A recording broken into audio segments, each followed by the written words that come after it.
Եթերում ազատ լուրերի հիմնական թողարկումն է, ես Արա Աբրամյանն եմ, բարի երեկո, օրվա իրադարձությունները նախամարոտ։ Երեկ Հայաստանի երրորդ նախագահ Սերժ Սարգսյանը ծավալուն հարցազրույց էր տվել, որում անդրադարձել էր տարբեր հարցերի, այդ թվում Ղարաբաղյան խնդրի կարգավորման գործընթացին ու 44-օրյա պատերազմի որոշ դրվագների, բնականաբար մեղադրանքներ հնչեցրել Փաշինյանի հասցեին։ Վարչապետի արձագանքը չի ուշացել։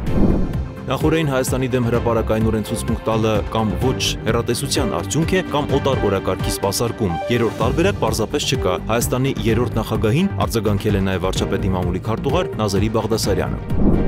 Հայաստանի առաջին արբանյակը Armsat-1-ը ավարտում է իր առաքելությունը եւ մտնում ուղեծրից անկման փուլ, որը նշանավորում է տվյալ արբանյակային ծրագրի ավարտ, հայտնում են բարձր տեխնոլոգիական արդյունաբերության նախարարությունից։ Էկոնոմիկայի նախկին նախարար Վահան Քերոբյանը Facebook-ի իր էջում հայտնել է, որ հակակոռուպցիոն դատարանը մերժել է իրեն կալանավորելու միջնորդությունը։ Անցնող շաբաթվա քրեական քրոնիկոն։ Երևանում արդեն 8-րդ անգամ անցկացվում է մեդիագրագիտության շաբաթ, որն այս տարի կրում է Մեդիագրագիտություն եւ պատասխանատու թվային քաղաքացիություն խորագիրը։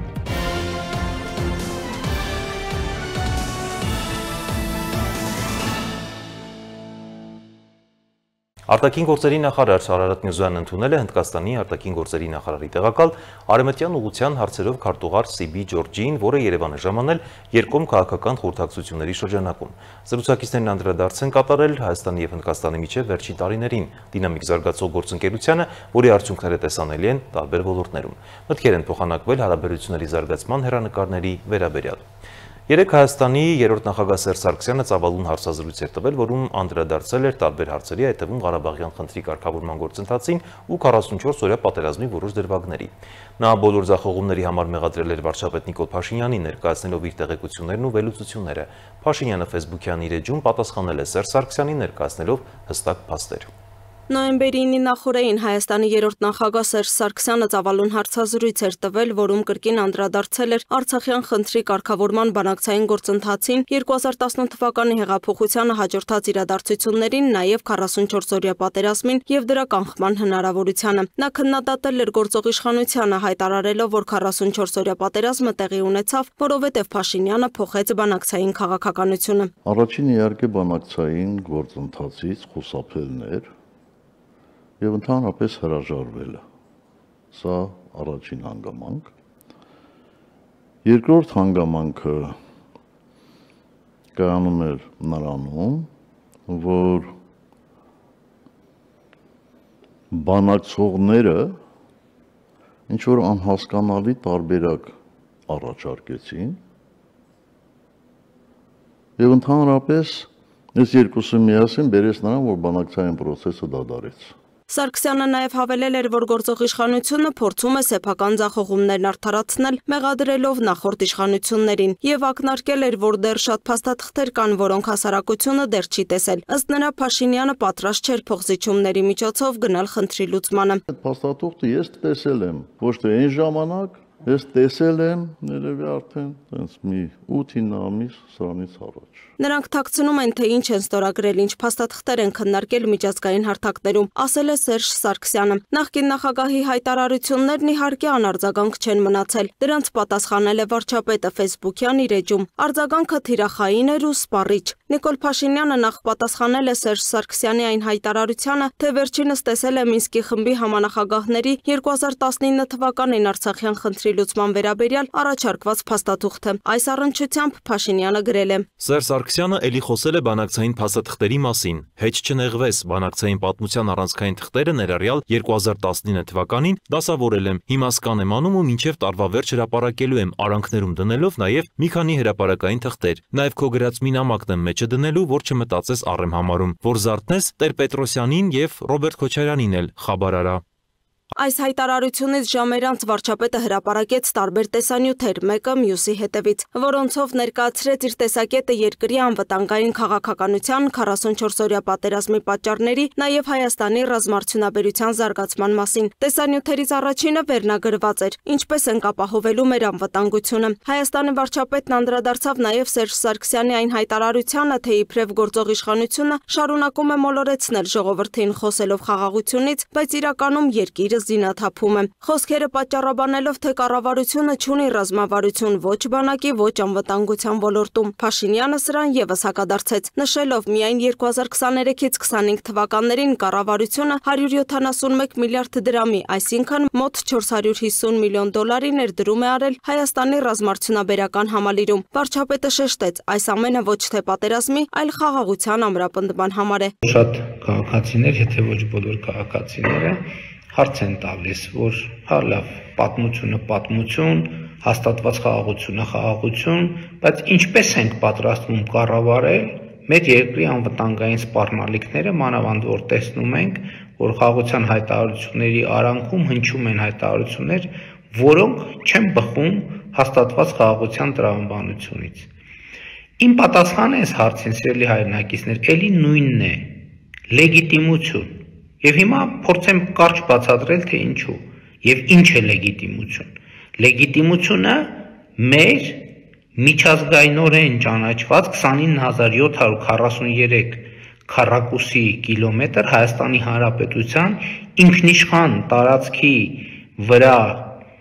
հիմնված քաղաքականությունների վարումն է։ Նրա խոսքով Հայաստանն ընդլայնում է գործակցությունը տարբեր երկրների հետ, ձեռք է բերում ռազմական տեխնիկա եւ սպառազինություն, ինչը նախկինում սահմանափակված էր։ Բայց այս ամեն ինչը պատերազմի համար չի պետք, այս ամեն ինչը խաղաղության համար է պետք,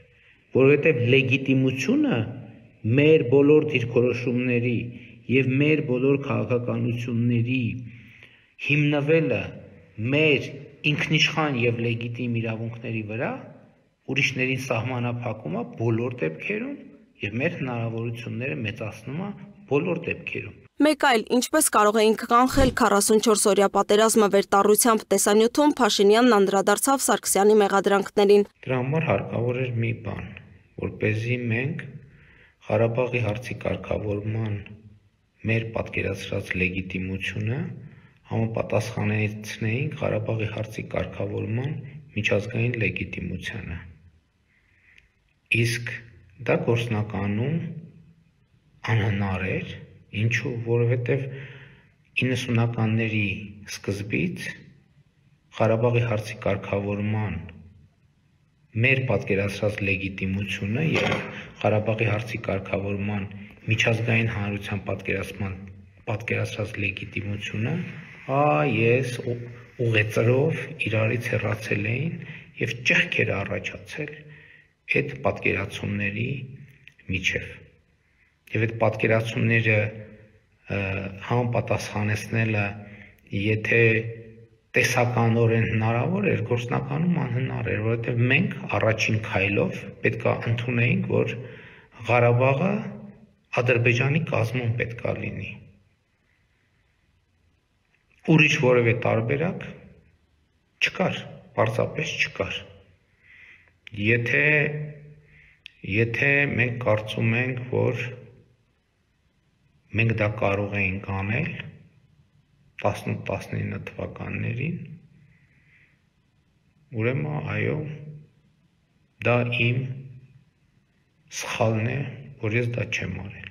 Իդեպ Սերժ Սարգսյանի պատերազմից հետո բանակը կործանելու եւ նրա մարտունակությունը չվերականգնելու վերաբերյալ Փաշինյանին ուղված մեղադրանքները եւս փոշիացան, երբ վարչապետը հրապարակեց եւս մի կարճ տեսանյութ մեր զինվորների նոր բարեկամը վերնագրով, որտեղ ցուցադրվում էր նոր ռոբոտ, ենթադրաբար ռազմական կամ ինժեներական կիրառության համար։ Ավելի ուշ Փաշինյանը նոր գրառում կատարեց, հայտնելով, որ պատրաստ է նույնիսկ քաղաքացիներին ներկայացնել վերջին տարիներին ձեռք բերված սպառազինությունն ու տեխնիկան։ Հայաստանի Հանրապետության քաղաքացիների ցանկացած 50 հոգանոց խումբ, որը կհամաձայնվի պահպանել կոնֆիդենցիալությունը, կարող է այցելել եւ սեփական աչքով տեսնել մեր նոր տեխնիկան եւ ինժեներական նորարարությունները։ Ցանկացողները պետք է դիմեն realarmenia@gov.am էլեկտրոնային փոստով։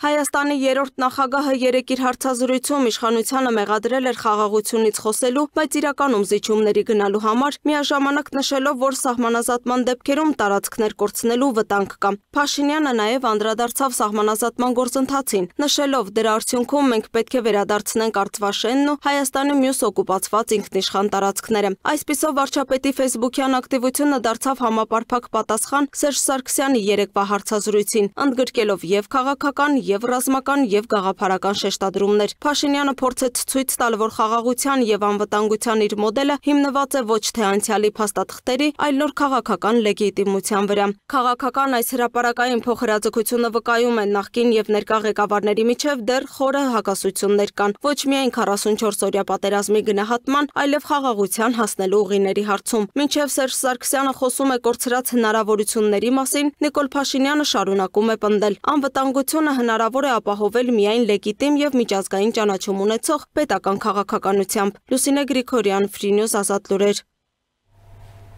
Հայաստանի դեմ հիբրիդային պատերազմը գնալով թեժանում է։ Նկատենք, որ 3 ծավալուն հարցազրույց էր տվել ոչ միայն Հայաստանի 3-րդ նախագահ Սերժ Սարգսյանը, այլև մեր ձևով շարժման համակարգող Նարեկ Կարապետյանը, Ադրբեջանի ԱԳ-նախարար Ջեյհուն Բայրամովը, Ադրբեջանի ԱԳ-պաշտոնական ներկայացուցիչ Այխան Հաջիզադեն, բայց նրանցով ամեն ինչ չի ավարտվում։ Պարզվում է, հարցազրույց է տվել նաև Ռոբերտ Քոչարյանը, որը կհեռարձակվի այսօր կամ վաղը։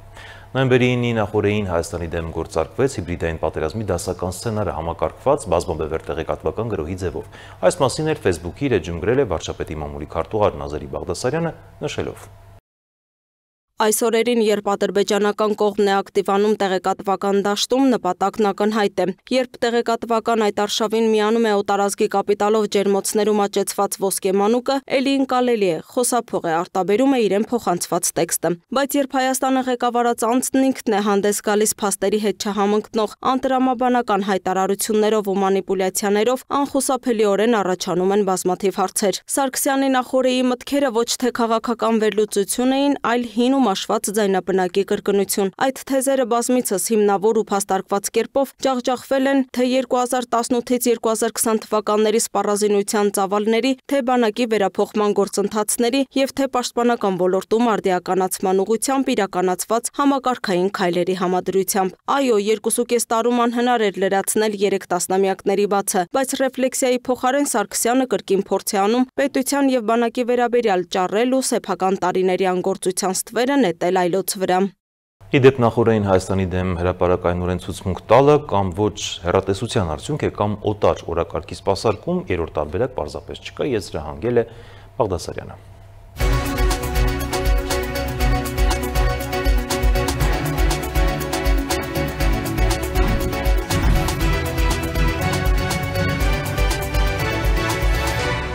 Թողարկման այս հատվածում էր շաբաթվա կարևոր եւ ուշագրավ զարգացումները քննարկել եմ քարտեզագիր Ռուբեն Գալչյանի հետ։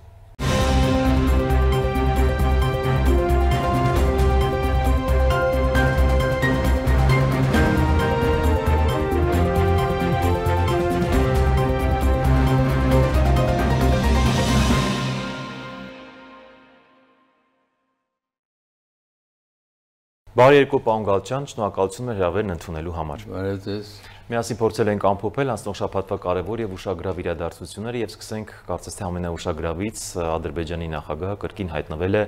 տարատեսակ ցնորքների մեջ եւ սկսել է հայկական տեղանունները ադրբեջանական ասել իբրև թե որ այդպիսի տարածքներ չեն եղել, դա եղել է պատմական Ադրբեջանի տարածքը եւ այդպես շարունակ։ Հիմա սկսենք ամենասկզբից, երբ Ազգիտությունների ազգային ակադեմիայի 80-ամյակի նվիրված իր համաժողովում նա հայտարարեց, որ Սևանալիչ չի եղել, այլ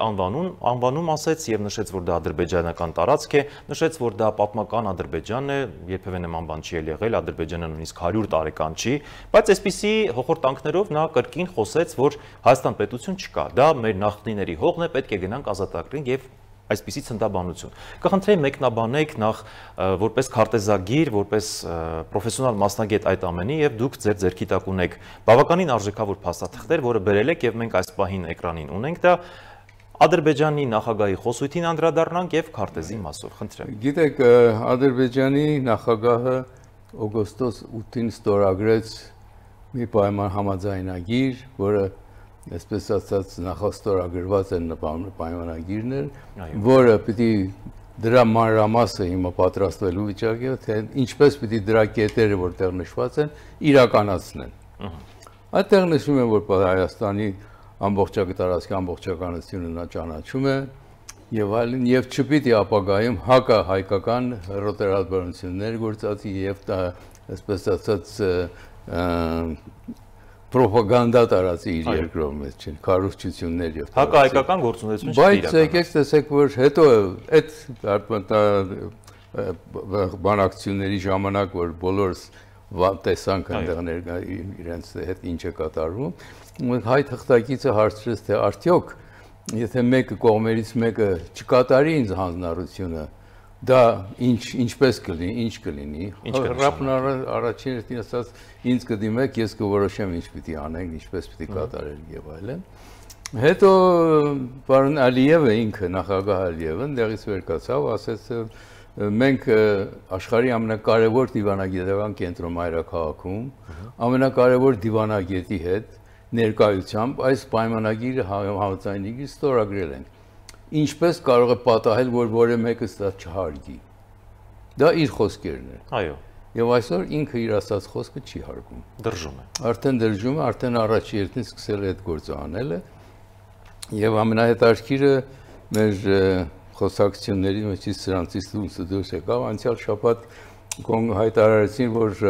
կոնգրեսինը գնալու մի փաստաթուղթ, որի մեջ նշված է, եթե կողմերից մեկը հարձակվի մյուսի վրա, շատ խիստ պատիժների կարժանանա եւ այլն, եւ ամբողջովին կարող է իզոլացվի եւ այլն, եւ մեր դաշնակցությունը այդ ընթացքում հայտարարեց, որ դա հակառակ է Հայաստանի շահերին եւ մեր շահը պաշտպանողը պիտի ուզենա, որ ցանկանա, որ Արցախը պետք է վերադարձվի մեզ։ Այսինքն դաշնակցությունը հայտարարեց, որ եթե Ադրբեջանը հարձակվի մեր վրա, ամերիկան նրան պատժի, դա իր Հայաստանին ձեռնատու չէ, Հայաստանի շահին չէ, Հայաստանի շահին է պահանջել մի հողամաս, որը մենք արդեն ընդունել ենք, երկտեղ ստորագրվել է, որ տարածքային ամբողջականության մեջ է դարձում Հայաստանի։ Դա արվել է մեր նախկին 3 նախագահների ընթացքում, գործի ընթացքում, բոլորը գիտեին, որ դա ադրբեջանական տարածք է, չնայած որ ներքին տեսակետով արցախցիները իրենց անկախությունն էին հայտարարել ըստ խորհրդային օրենքների, բայց դա ոչ ոք չընդունեց, այսպես ասած։ Հիմա դրան հետևելով տեսնում եք, որ Ալիևը այդ գործն անում է։ Հիմա վերադառնանք այդ առաջի երթին տեղը խոսենք այս վերջի հայտարարությունը այդ Զևանալիջի անվան մասին։ Գիտեք ինչ է, Հարավային Կովկասը 1600-ական թվականներից մեջտեղից մինչև 1828 թիվը Պարսկաստանի գերիշխանության ներքո էր։ Այսինքն պարսիկներն են վերահսկում պարսկական ժողովուրդներ, ատրպատականի պարսիկ ժողովուրդը, որոնք ժամանակ մինչև 16-րդ դար խոսում էին փահլևերեն դիալեկտով, հետո իրենց լեզուն աստիճանաբար փոխվեց իշխողների լեզվին, որը թուրքերենն էր։ Բայց ոչ ադրբեջաներեն եւ ոչ ադրբեջան, չկար նման պետություն։ Ադրբեջաներեն լեզուն կար, որը այժմ համարյա չի գործածվում, կորած լեզու է, իսկ Ադրբեջանի խոսող այստեղ ներկան Ադրբեջանում խոսվող լեզուն դա ադրբեջաներեն չի, պարզապես ադրբեջանական թուրքերեն է։ Թուրքերեն է պարզ։ Նույնիսկ իրենց լեզուն չէ։ Դա իրենց լեզուն չէ։ Գիտեք, թողեք չէ կողմնակի գնանք այստեղ։ Ալիևը պնդում է, որ իրենց երկիրը 3000 անկախության պատմություն ունի, անկախ երկիր է եղել։ Ես մեկ հարց եմ կարող տալ պարոն Ալիևին, ինչպես է, որ 3000 տարի գոյություն ունեցող երկիր իր գիրը չունենա, գրավոր լեզու չունենա։ Գիտեք, մինչև 19-րդ դարի վերջերը Ադրբեջանում, Ադրբեջանի Հանրապետության տարածքում, ուր ապրում էին թաթարներ, քուրդեր եւ այլն, այսօրվա ադրբեջանցիները, բոլորի գրական լեզուն պարսկերենն էր, ոչ թե պարսկատառ թուրքերեն, այլ պարսկերեն։ Առաջին թուրքերեն գրավոր լեզուն հայտնվել է 1800-ի վերջերին։ Այդ 3000 տարվա պատմությունը Դե դա Ալիևի հերթական ցնցտերն է։ Հերթական իր խոսքը։ Անդրադառնանք Սևանի մասին։ Սևանի մասին։ Ուրեմն այդտեղ ապրում էին այդ տարածքում ապրում էին Պարսկաստանից եկած ադրբեջանցիներ, տեղացի քուրդեր, տեղացի թաթարներ եւ այլն, եւ հայեր։ Հայերը այդ լճի ազգը կոչել մինչև այդ թվականը ասել են Սևանալիջ, իսկ եկողներն հետո որ ներսում են Պարսկաստանից Սվանից եկան այդ թրքեր եւ պարսիկների գերիշխանության ներքո իրենք մուսուլմանները դրան անում էին գոքչա, անվանում էին։ Այսինքն քարտեզների վրա եթե նայեք, մեր նույն քարտեզին մոհեմ հայերն ասում էին Սևան, նույն տարածքին ադրբեջանցիներն ասում են գոքչա։ Թուրքերը ժամանակին թուրքական ազգեր է։ Եթե ցարական Ռուսաստանի քարտեզների վրա նայենք, Այս առաջին ստեղ ես ցույց եմ տալի 1793 թվականի ռուսական ցարական քարտեզը։ Այո։ Տեսեք, Սևանի վրա գրած է Գոկչա, ներքևում գրված է Սևան։ Այո։ Եվրոպական, անգլիական, գերմանական, չգիտեմ, բոլոր քարտեզների մեջ այս ժամանակվա 18-19-րդ դարի քարտեզների մեջ այս կրկնակի անունները գոյություն ունեն։ Այսինքն դա ընդունված նորմ է, կրկնակի անուններ։ Ժողովրդի մեկ մասը սրան ասում էր Սևան, մյուս մասը մեր Գոկչա։ Բայց տեսեք, ամենահետաքրքիրն Բայց բոլորն ընդունում են, որ Հայաստանի տարածքում է։ Այո, արդեն տեսեք, այստեղ կարմիրով ընդգծված է Արմենիա բառը, որը գալիս է Օսմանյան կայսրությունից մտնում է ռուսական կայսրություն։ Այսօրվա Ադրբեջանի տարածքը այնտեղ գրված է Շիրվան։ Այսինքն Ադրբեջան չկա ուղղակի, որևէ տեղ չկա։ Իսկ ամբողջ քարտեզին եթե նայեք, որևէ տեղ Ադրբեջան անունը գոյություն չունի։ Բացարձակ։ Գիտեք ինչ, խորհրդային ցարական Ռուսաստանի բոլոր քարտեզներում 18-19-րդ դարի բոլոր քարտեզներում բոլոր քարտեզներից բացակայում է Ադրբեջան անվանումը։ Այսինքն Ադրբեջանի ստերը դուք այս պահին տեղում եթերում ինչպես կարող եք պահանջել, հայտարարել, որ մեր Ադրբեջանի ժողովրդի պատմական տարածքի վրա դուք ուրիշ անուն եք դրել, Սևան եք դրել։ Ադրբեջանը որտեղ է քարտեզը։ Չկա Ադրբեջան։ Ընդհանրապես գոյություն չունի։ Եվ հետաքրքրական լրացում անեմ։ Երկրորդ քարտեզը եթե ցույց տաք, դա էլ ցարական Ռուսաստանի։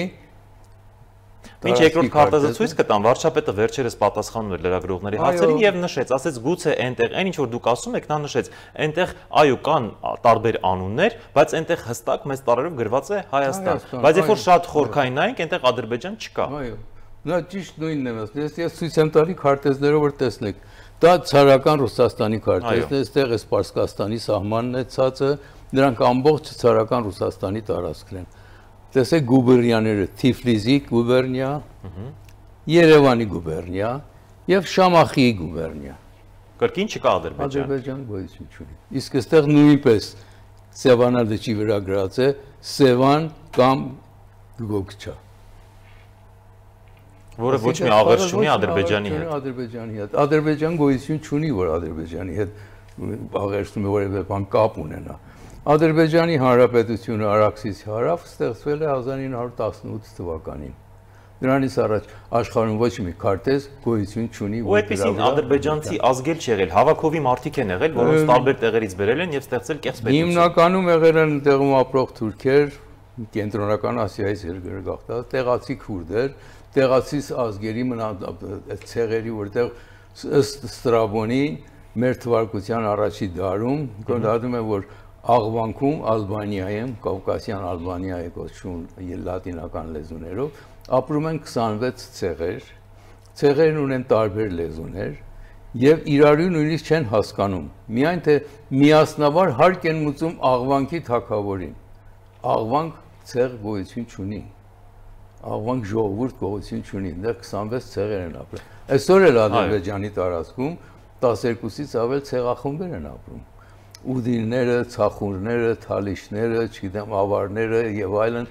դրանք բոլորը ունեցել են ժամանակին իրենց լեզուն, բայց այսօր արգելված է այդ լեզուն խոսել, բոլորը պետք է խոսեն ադրբեջանի թուրքերեն։ Շատ լավ, տեսեք, պարոն Գալչյան, շատ կարևոր մի թեմա եմ ուզում անդրադառնանք, կրկին կվերադառնանք արդեն Թրիփին, բայց մինչ այդ մի հատ կարևոր լրացում։ Ադրբեջանում հակահայկական քարոզչություն է գնում, որ խաղաղության մասին խոսում ենք մենք պատրաստ ենք խաղաղությամբ միասին ապրել, թեպետ շատ դժվար է լինելու, բայց այնտեղ այսպիսի մի բան կա, եթե դու խոսում ես հայերի հետ խաղաղության մասին, պատժում են այնտեղ քաղաքացիներին, այնտեղ դատապարտում են եւ հակահայկական քարոզչությունն է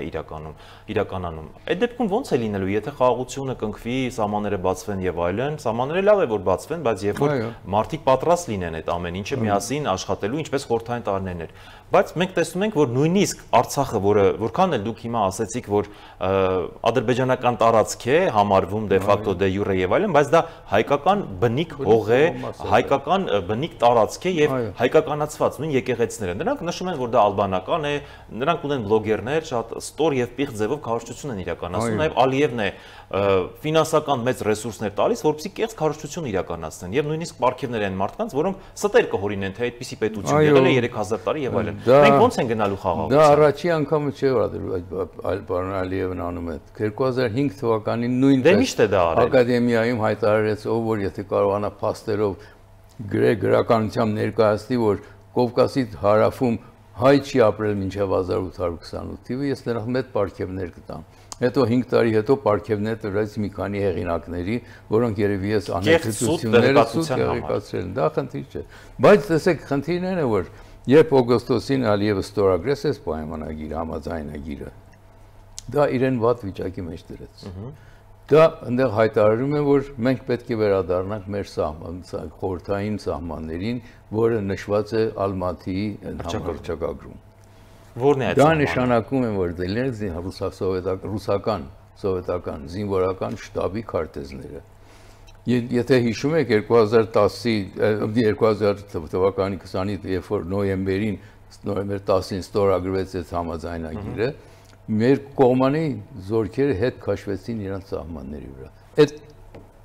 սովետական սահմաններն էին, որ վարչական սահմաններն էին խորհրդային օրերին, դարձան միջազգային սահմաններ, միջերկրային սահմանները։ Այդ ընթացքում նա ուրեմն, երբ որ սկսեց այդ ընթացքը վերադարձնել, ուրեմն գիտեին իրենց որտեղ։ 6 ամիս հետո, մայիս 2021-ի մայիսից ադրբեջանական ուժերը սկսեցին ներխուժել Հայաստանի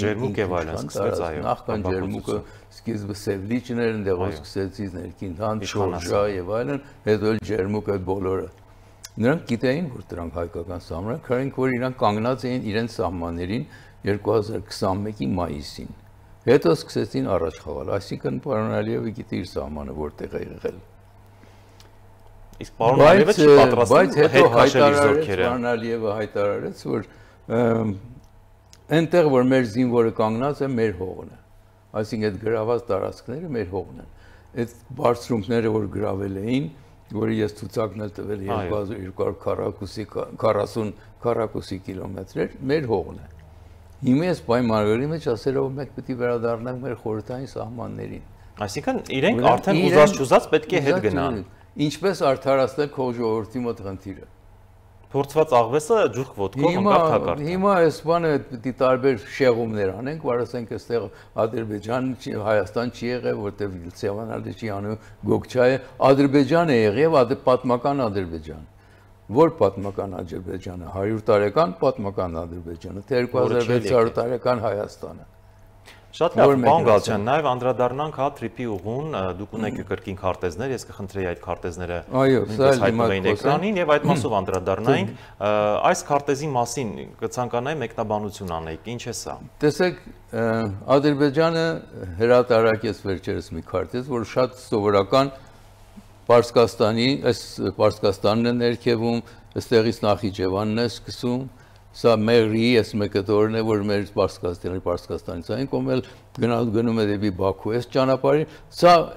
սովորական քարտեզ է, շատ էլ պարզ հստակ չի, որ երկաթգիծը որտեղ է անցնում, Հայաստանի տարածքով, Իրանի տարածքով, թե ինչը,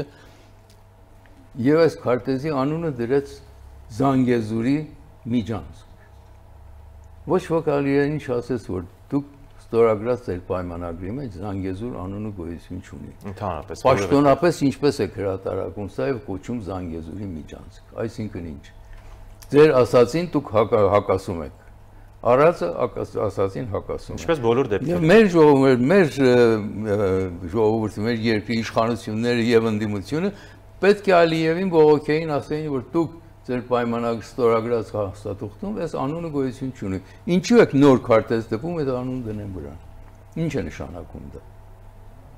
Այսինքն կարող է այս ամբողջապատեղեկատվությունը նաև իրենց դեմ աշխատել։ Ես իրանց դեմ աշխատում, դա միայն իրանց ներքին խոհանոցի համար է։ Ներքին ժողովրդի համար է, որ ցույց տամ, տեսեք, մենք խաղաղության պայմանագիր ստորագրել ենք, բայց այդ ներքին Զանգեզուրի միջանցքը մենք վերապահել ենք մեզ։ Որ չկա այդպիսի տերմին ոչ Հիմա այդպեսի բան տեսեք, հիմա մյուս քարտեզը ավելի པարզ ցույց կտա թե սահմանը որտեղ է երկաթգիծը, Հիմա մյուս քարտեզն էլ մենք կտեսնենք, այո։ Տեսեք, կարմիրը Հայաստանի սահմանն է, որ այս մասում անցնում է Արաքս գետի վրայով։ Այո։ Սև սպիտակ գիծը երկաթգիծն է, ամբողջն անցնում է Հայաստանի տարածքով։ Այո։ Ներքին տարածքով, ինքնիշխան տարածքով։ Ինչ Զանգեզուրի միջանցք։ Դա Զանգեզուրի տարանցիկ ճանապարհ է, որ իրենք ջախջախում եք Ալևի բոլոր ստերը։ Իր ասածներին հակառակները սրան ցույց է տալիս, ինքը քարտեզ էր տպել, որ հայտնի չի, շատ པարզ չի երևում։ Այս կանադական քարտեզ է, տուրիստական քարտեզ է։ Ցույց է տալի, որ մարզ ինչ որտեղից է անցնում։ Այդ դեպքում միջազգային արենայում, միջազգային հարթակներում եւ գերտերության ղեկավարին չի կարող այսպիսի ստերով նա համոզել իր ներքին լսանին գուցե, բայց այսպիսի ստերով չի կարող։ Ուր է գնում այդ ստերով նա։ Ցավոք սրտի դիվանագիտական լեզվի մեջ այսպես բան չկա, որ դու մեկին ասես դու ճիշտ չես ասում, սուտ ես ասում։ Պետք է ուրիշ անուղղակի ճանապարհներով խոսել։ Որոնք են այդ ճանապարհները, այդ մասին խոսենք եւ ավարտենք։ Դիվանագետները պետք է ճանապարհ ասելու ձևը գտնեն, բայց այստեղ մենք պետք է ասենք, մենք պաշտոնապես պետք է Ադրբեջանին ասենք, ձեր քարտեզը, ձեր բացատրությունը հակասում են ձեր ստորագրած համաձայնագրին։ Խնդրում եմ ուշադիր եղեք, որ դա չպիտի այդպես լինի, հակասի ձեր ստորագրածին։ Այսինքն մենք ունենք ծանրակշիռ փաստաթղթեր իդեմս այս քարտեզների, որ դուք ստում եք պարզապես, պարոն Ալիև։ Այո, եւ Ալիևը հիմնականում այս գործերն անում է իր ժողովրդի համար, քանի որ այս մանրամասն բացատրությունները, բաները որ տալիս ենք, գոյություն ունի աշխարհի քարտեզների վրա ամեն։ Բայց իր ժողովրդի որ տոկոսն է, որ քարտեզը հասանելի դրան։ Որ տոկոսն է, որ հասկանում է քարտեզը։ Նրանք Ալիևի խոսքը լսում են, ասում են Միջանցք Ալիևը կընդունի այս խաղաղության պայմանագիրը եւ սահմանագիծ էլ կդնի, ստե մաքսակոն կդնի, իր անցման կետ կդնի երկու կողմերով, որ կանցնի Հայաստանի տարածքը իր գնացքը, այն կողմից դուրս կգա Հայաստանից կմտնի Նախիջևան, բայց ժողովրդին կասի տեսեք Միջանցք են կեղտիքի ու ստի վրա կառուցված Միջանցք են վերցրել, տեսեք պետություն։ Նայած Միջանցք բառով ինչ ես ուզում ասել փոխանցել։ Անցյալները Օրբելի համաժողովին ադրբեջանցի այդ մասնագետներից մեկն ասավ ձեր բացատրությունը Միջանցք բառի համար մերից տարբեր է։ Այսինքն մենք կարող ենք ուզում ասել, որ մենք ուզում ենք ասել տարանցիկ ճանապարհը Միջանցք է, իսկ դուք ասում եք Միջանցք է, բայց դա այդպես չի աշխատում։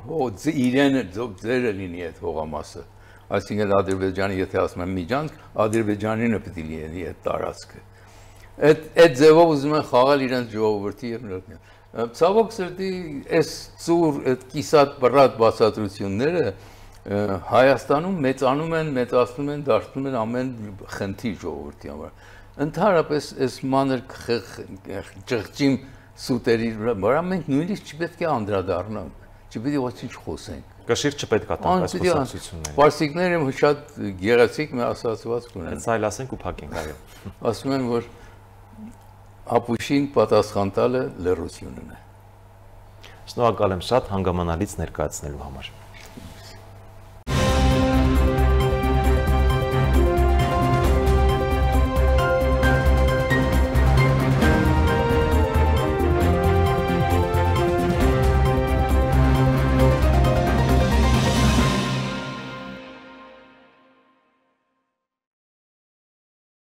Շարունակում ենք թողարկումը Հայաստանի առաջին արբանյակը Արմսաթ 1-ը ավարտում է իր առաքելությունը եւ մտնում ուղեցրից անկման փուլ, որը նշանավորում է տվյալ արբանյակային ծրագրի ավարտ։ 3.5 տարիների ընթացքում Արմսաթ 1 արբանյակի միջոցով ստացվել են Հայաստանի տարածաշրջանային բազմաթիվ տիեզերանեկարներ, հնարավորություն տալով դրանք օգտագործել ինչպես գիտական, այնպես էլ համակարգային նշանակությամբ։ Հայտնում են բարձր տեխնոլոգիական արդյունաբերության նախարարությունից, նշելով, որ առաքելության ընթացքում ստացված փորձը եւ ձեռք բերված տվյալներն արդեն իսկ օգտագործվում են նոր սերնդի արբանյակների նախագծման աշխատանքներում։ Էկոնոմիկայի նախկին նախարար Վահան Քերոբյանը Facebook-ի իր էջում հայտնել է, որ հակակոռուպցիոն դատարանը մերժել է իրեն կալանավորելու միջնորդությունը։ Նշենք, որ նրա նկատմամբ կալանքը որպես խափանման միջոց կիրառելու վերաբերյալ միջնորդություններ ներկայացվել դատարան։ Անցնող շաբաթվա քրեական քրոնիկոն։ Ծափաթաղում անհետացած 3-ամյա երեխայի սպանության դեպքի առթիվ նախաձեռնված քրեական վարույթի նախաքննության ընթացքում կատարվել է դիակի արտաքին զննություն։ Դիակի մարմնի գլխի շրջանում հայտնաբերվել են մարմնական վնասվածքներ։ Նախաքննության ընթացքում նշանակվել է դիակի դատաբժշկական փորձաքննություն։ Մեկ անձի նկատմամբ հարուցվել է հանրային քրեական հետապնդում։ Վերջինս ձերբակալվել է։ Հոր Արմեն Հովհաննեսովի կողմից գործադրած դաժան բռնության զոհ դարձած 3-ամյա Տիգրանի քույրը եւ եղբայրները պատկան մարմինների օժանդակությամբ ժամանակավորապես տեղափոխվել են խնամքի հաստատություն։ Ձերբակալվել է էկոնոմիկայի նախկին նախարար Վահան Քերոբյանը։ Հաղորդվում է, որ խուզարկել են Քերոբյանի տունը։ Նրա եղբայրը Ավետիք Քերոբյանը պնդում է, որ խուզարկությունը կապ չունի եղբոր պաշտոնավարման հետ։ Հիշեցնենք, Վահան Քերոբյանը կասկածվում է փողերի լվացման եւ հանցավոր կազմակերպությանը մասնակցելու համար։ Պաշտպանության նախկին նախարար Միքայել Հարությունյանի նկատմամբ կրկին հետախուզում է հայտարարվել նախկին պաշտոնյան այս անգամ մեղադրվում է լիազորությունները չարաշահելու համար։ Ըստ մեղադրանքի պաշտոնավարման շրջանում նա բնակարան է հատկացրել Մանվել Գրիգորյանի եղբորորդուն, 3-րդ բանակային կորպուսի հրամանատարի տեղակալին, չնայած նրան, որ մինչև այդ նա արդեն 10 միլիոն դրամ էր ստացել բնակարանի համար։ Այդ գործով մեղադրյալ է ներգրավել նաև գլխավոր շտաբի պետի նախկին տեղակալ Էնրիկո Ապրիամովը։ Ոստիկանության նախկին պետ Վլադիմիր Գասպարյանից հօգուտ Հայաստանի Հանրապետության կբռնագանձվի 35 միլիոն դրամ։ Դատական ակտը մտել է օրինական ուժի մեջ։ Հիշեցնենք, որ գլխավոր դատախազույցությունը միջնորդագիր է ուղարկել Սևանազգային պարկ ՊՈԱԿ-ի տնօրենին դրախտիկ բնակավայրում գտնվող Գասպարյանի կնոջ մոր անունով օրենքի խախտմամբ գրանցված հողամասի պայմանագիրը լուծելու ուղղությամբ միջոցներ ձեռնարկելու վերաբերյալ։ ՊԵԿ նախկին նախագահ Վարդան Հարությունյանի նկատմամբ խափանման միջոց է ընտրվել 2 ամիս տնային կալանքը։ Հիշեցնենք, որ ՊԵԿ նախկին նախագահ Վարդան Հարությունյանը երկամսյա ժամկետով ձերբակալվել էր ձեռնարկատիրական գործունեության ապօրինի մասնակցելու, հակամրցակցային գործունեության եւ փողերի լվացման մեղադրանքներով։ Կալանքից ազատ է արձակվել գործարար Ստեփան Սամվելյանը, որը մեղադրվում է Հանրապետություն կուսակցության առաջնորդ Արամ Սարգսյանի դեմ մահափորձ նախապատրաստելու մեջ։ Խափանման միջոց է ընտրվել չհեռանալու մասին ստորագրությունը։ Քրեական աստիճանակարգության բարձրագույն կարգավիճակ ունեցող անձը գործելով քրեական ենթամշակույթ կրող խմբավորման սահմանած եւ ճանաչված վարքագծի կանոնների համաձայն ստեղծելով եւ ղեկավարելով քրեական աստիճանակարգությամբ եւ միջանձնային հիերարխիկ հարաբերություններով ոչտված անձանց միավորում, տեղեկանալով, որ Հայաստանի քաղաքացի ՀՄ-ն Ռուսաստանում ծավալված գործունեության ընթացքում մեծ գումարներ է վաստակել, նրանից պահանջել է $250,000 չափով անօրինական օգուտ։ Վերջինիս քույրը տեղեկանալով նկարագրված խնդիրների մասին դիմել է քրեական աստիճանակարգության բարձրագույն կարգավիճակ ունեցող ՍՀ-ին ստանձնելու գումարային խնդրի լուծումը։ Արդյունքում ՍՀ-ի եւ ԳՄ-ի միջև պայմանավորվածություն է ձեռք բերվել պահանջված գումարի փոխարեն առավել նվազ $66,000-ին համարժեք 25,522,200 դրամ վճարելու շուրջ, որը տուժողի կողմից փոխանցվել է ԳՄ-ին։ ԳՄ-ն ձերբակալվել է, իսկ ՍՀ-ի վերաբերյալ կայացվել է ձերբակալական որոշում դատարան ներկայացնելու համար։ ՊԵԿ-ը միջազգային առաքանիներից կոկաին է հայտնաբերել, 3 անձ կալանավորվել է։ Իսպանիայից Հայաստան ներմուծված կենդանիների համար նախատեսված միանման ներքնակներից հայտնաբերվել են 178 գրամ եւ 250 գրամ քաշո պոլիէթիլենային տոպրակներ լցված կոկային տեսակի թմրամիջոցներով։ Օտարազգի 2 քաղաքացի ապօրինի հատել են Հայաստանի պետական սահմանը եւ իրացնելու նպատակով մաքսանենգությամբ Հայաստան են տեղափոխել առանձնապես խոշոր չափերով 7.5 կիլոգրամ մարիխուանա տեսակի թմրամիջոց։ Վերջիններս նույն օրը ձերբակալվել են, հայտնում են քննչական կոմիտեից։ Երևանում նախկին ամուսինը դանակահարել եւ սպանել է կնոջը, ներքին գործերի նախարարությունից հայտնում են նաեւ, որ սպանված կինը 74 տարեկան է, իսկ նրա ամուսինը 64։ Արաբկիր վարչական շրջանի Կոմիտասի պողոտայում գտնվող Երևան City սուպերմարկետի տարածքում գործող KFC-ում բռնկված հրդեհի փաստով գույքի ոչնչացման կամ վնասման հատկանիշներով նախաձեռնվել է քրեական վարույթ։ Երևանում արդեն 8-րդ անգամ անցկացվում է մեդիագրագիտության շաբաթը, որը այս տարի կրում է մեդիագրագիտություն եւ պատասխանատու թվային քաղաքացիություն խորագիրը։ Այն իրականացվում է Հայաստանում երիտասարդների զորեղացման եւ առաջնորդության խթանման ծրագրի աջակցությամբ։ Մեդիագրագիտությունը ժողովրդավարության հիմնական պաշտպանական մեխանիզմներից է։ Այս մասին նշեց Հայաստանում Եվրամիության պատվիրակության ղեկավար Վասիլիս Մարագոսը նոյեմբերի 8-ից 15-ն անցկացվող մեդիագրագիտության շաբաթվա պաշտոնական բացմանն ունեցած ելույթում։ Նրա խոսքով մեդիագրագիտությունը ոչ թե պարզապես գիտելիքների համակարգ է, այլ ժողովրդավարության պահպանման եւ թվային անվտանգության կարևոր գործիք։ Ժողովրդավար հասարակությունը գոյություն ունի միայն այն դեպքում, երբ քաղաքացիները պատրաստ են ստանձնելու պատասխանատվություն։ Խոսքի ազատությունը ազատությունը ժողովրդավարության առանցքային արժեքներից է, բայց պետք է հստակ գիտակցել, որտեղ է ավարտվում այդ ազատությունը թվային աշխարհում։ Երիտասարդներն այսօր ամենախոսերին են մեդիատիրույթում։ Նրանց կրթության մեջ ներդրումը ամեն հասարակության համար ռազմավարական նշանակություն ունի։ Պետք է կարողանանք ընթերցել այն, ինչ տեսնում ենք, եւ հասկանալ, ինչ է թաքնված էկրանի հետևում։ Կրթության, գիտության, մշակույթի եւ սպորտի նախարար Ժաննա Անդրեասյանն էլ բացման խոսքում նշեց, որ մեդիագրագիտությունը կրթական համակարգի անբաժան մասն է դարձել։ Նախարարի խոսքով շաբաթը հնարավորություն է տալիս ամփոփելու տարվա ընթացքում արված աշխատանքը եւ մշակելու նոր մոտեցումներ։ Իսկապես սա մի աշխատանք է, որը պետությունը չի կարող ու չպիտի անի միայնակ։ Սա մի աշխատանք է, որ առաջին հերթին պահանջում է մեր բոլորի ջանքերի համախմբում ու ես ուրախ եմ, որ դա տեղի է ունենում։ Նա հավելեց, թվային քաղաքացիությունը ժամանակակից կրթության պարտադիր բաղադրիչն է։ Հանրային համակեցության կանոնները, որ մենք հիմա ունենք ֆիզիկական տարածության մեջ, պարտադիր չի, որ գործեն թվային տարածության մեջ։ Ինչ տեղի կունենա, եթե իմ խոսքը հիմա տեսագրությամբ կտրենք եւ դնենք թվային տիրույթում։ Կես ժամ հետո մտեք եւ տեսեք։ Ներքևում կտեսնեք մի քանի տասնյակ մեկնաբանություններ, որոնք կվկայեն, որ երևի թե ոչ ոք այդ խոսքը չի լսել, եւ որոնց 99%-ը կլինի անձնական վիրավորանք։ Մեդիա նախաձեռնությունների կենտրոնի մեդիագրագիտության ծրագրերի ղեկավար Անի Եղիազարյանը ներկայացրեց շաբաթվա հիմնական ձևաչափերը՝ վարպետության դասեր, քննարկումներ եւ աշխատարաններ Երևանում ու մարզերում։ Այս շաբաթը ազդարարում ենք կոնֆերանսի բացումով, այսօր կունենանք աշխատարաններ, կունենանք պանելային քննարկումներ, քննարկելու թվային քաղաքացիության, պատասխանատվության, մեդիագրագիտության, արհեստական բանականության կարևորությունը, մարտահրավերները եւ այն բոլոր գործիքները, որոնք կարող են օգնել մարդկանց ավելի լավ ու ճիշտ օգտագործելու եւ մեդիան եւ գործիքները։ Նրա խոսքով շաբաթվա ընթացքում կանցկացվեն նաեւ քննարկումներ պետական մակարդակով գնահատելու ապատեղեկատվության դեմ պայքարի ռազմավարության արդյունքները։ Ունենալու ենք առանձին օրեր դպրոցների համար, գիտեք չափորոշչով ներառված է մեդիագրագիտությունը դպրոցում եւ նոյեմբերի 10-ը հայտարարված է հենց այդ օրը ուշադրությունը ել ավելի դարձնելու մեդիագրագիտության թեմային, ներառելու այն տարբեր առարկաների մեջ, ունենալու հանդիպումներ լրագրողների, մեդիայի մարդկանց, խոսելու մեդիայի մասին։ Երեքշաբթի նոյեմբերի 11-ին գրադարանների օրն է, ապատեղեկատվության դեմ պայքարի ռազմավարությամբ նաև գրադարաններն են նախատեսված դառնալու մեդիա կենտրոններ։ Մեդիա փորձագետ Գեգամ Վարդանյանը շեշտեց, որ մեդիագրագիտության առանցքը քննադատական մտածողությունն է։ Տեխնոլոգիաները զարգանում են, այդ փոխվում են ձևերը, այսինքն եթե շատ կոպիտ առաջ ասած, եթե առաջ մարդիկ այդ ինֆորմացիան որոնում էին, ասենք որոնական համակարգով, Google-ով, Yandex-ով կամ որևէ այլ համակարգով, հիմա ոնց որ մեր վրա էլ կարող ենք ասել, մենք շատ դեպքերում մեզ անհրաժեշտ, չգիտեմ,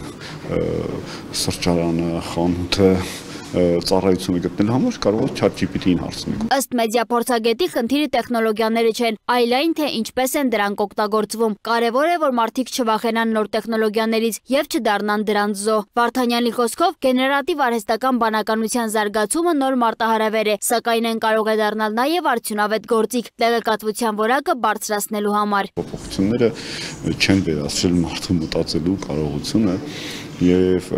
ի վերջո արհեստական բանականություն ասում ենք կարճ, բայց մենք խոսում ենք գեներացված արհեստական բանականության եւ մեծ տարբերություն կա այդտեղ եւ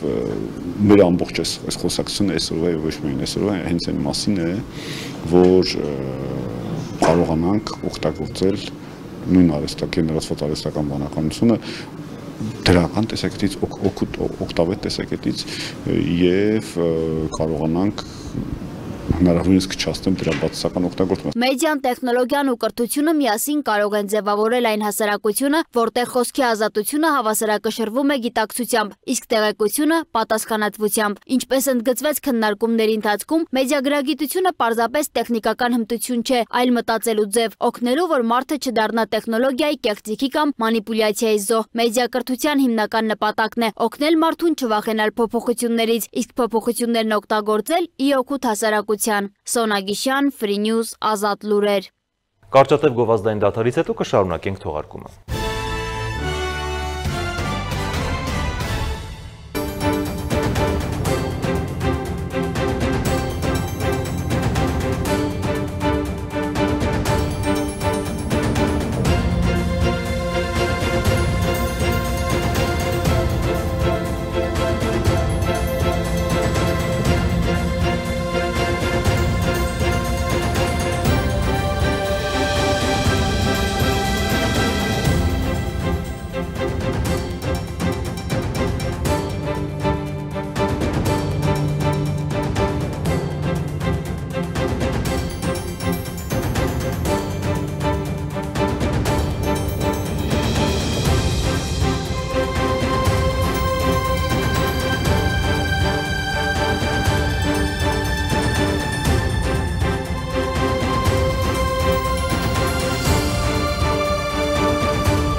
Ռուսական զորքերը նոյեմբերի 8-ի գիշերը անօդաչու թռչող սարքով եւ հրթիռներով հարվածներ են հասցրել Ուկրաինային։ Դնեպրում բարձրահարկ բնակելի շենք է վնասվել, հրդեհ է բռնկվել, խաղաղ բնակչության շրջանում կան տուժածներ եւ 1 զոհ։ Թիրախավորվել է նաեւ Կիևը, վնասվել են քաղաքացիական օբյեկտներ։ Որոշ շրջաններում էլեկտրոէներգիայի, ջրի եւ ջեռուցման մատակարարումների խնդիրներ կան։ Ռուսաստանի պաշտպանության նախարարությունն էլ հայտնել է գիշերը 80-ից ավելի ուկրաինական անօդաչու թռչող սարքեր խոցելու մասին։ Թիրախում են եղել Մոսկվայի, Կալուգայի, Ռոստովի, Վոլգոգրադի, Բելգորոդի, Սարատովի եւ այլ մարզեր։ Տեղեկություններ կան, որ երկրի տարածքում որոշ օդանավականների աշխատանք սահմանափակվել է։ Միջազգային մյուս նորությունները տեսաշարով։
Այսքան այժմի համար ցտեսություն։